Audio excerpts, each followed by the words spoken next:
For today's video, ating review naman ngayon na itong no sugar added na biskwit po. Ito po yung nakita ko po sa Mercury Drug sa tuwing ako bibili po kasi ng aking drug maintenance ay nag-ikot-ikot po ako sa kanilang grocery.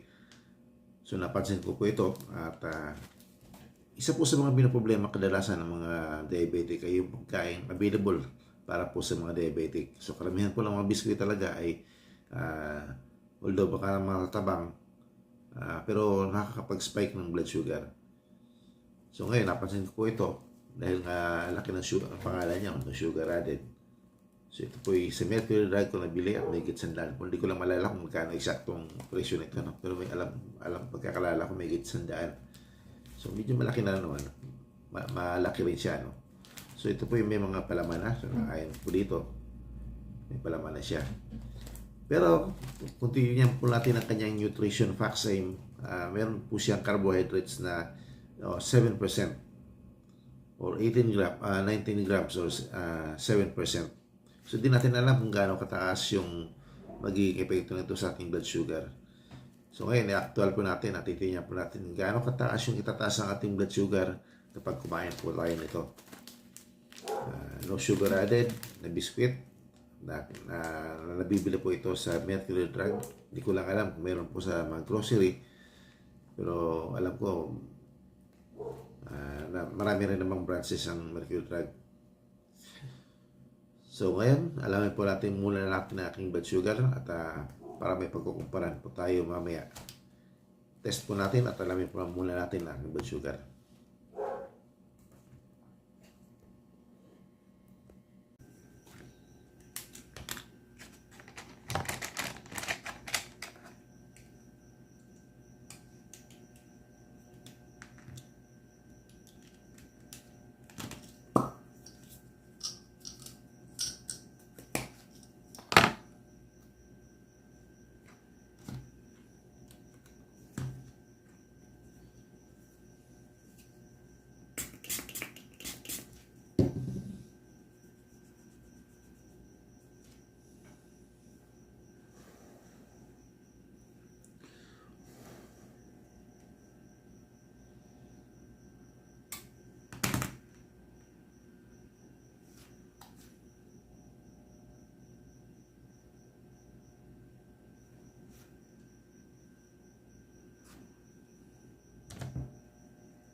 So, ang aking blood sugar po ngayon ay 99 at ito po yung ating mag-umpisihan ngayon.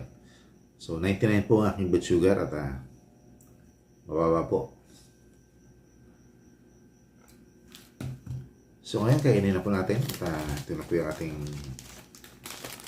biscuit na no sugar added at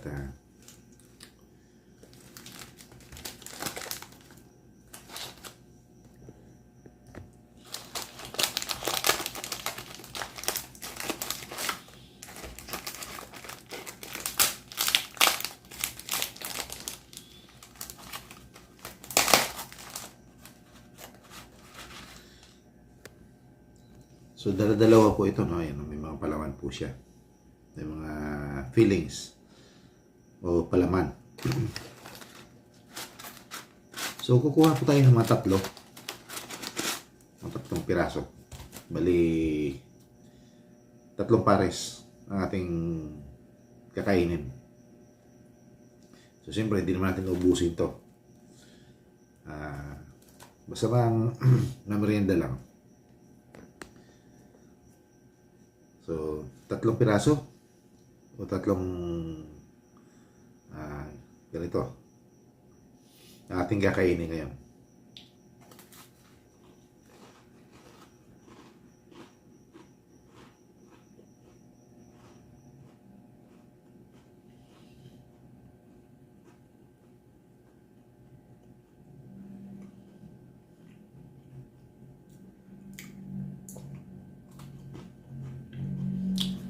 In fairness po, no, masarap yung crunchy at saka masarap yung palaman.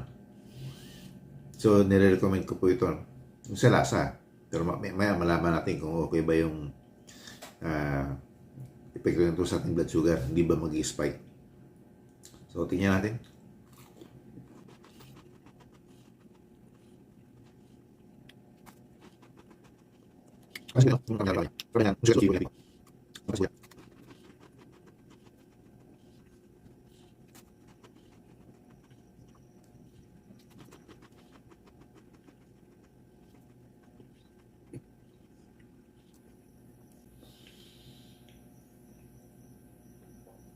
Okay, tama-tama lang yung tatlong piraso, no, na sulit na sulit at naramdaman kong busog na rin ako. So, babalik po tayo after 1 hour at check po lahat natin mamaya ang aking blood sugar. 1 hour later. Ngayon lumipas na po isang oras at alamin po natin ngayon ang aking blood sugar.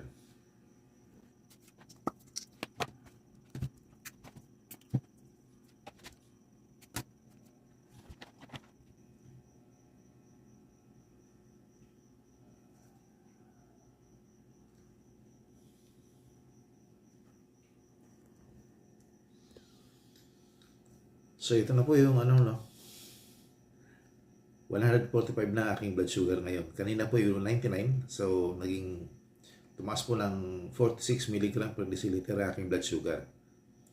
So, medyo kakaiba yung nangyari, no sugar nga daw siya, pero ito yung kinalabasan. Kasi nga, meron siyang carbohydrates. Merong carbohydrates yung biscuit na natin. So, yun po yung nagpataas ng ating blood sugar. So, yun po.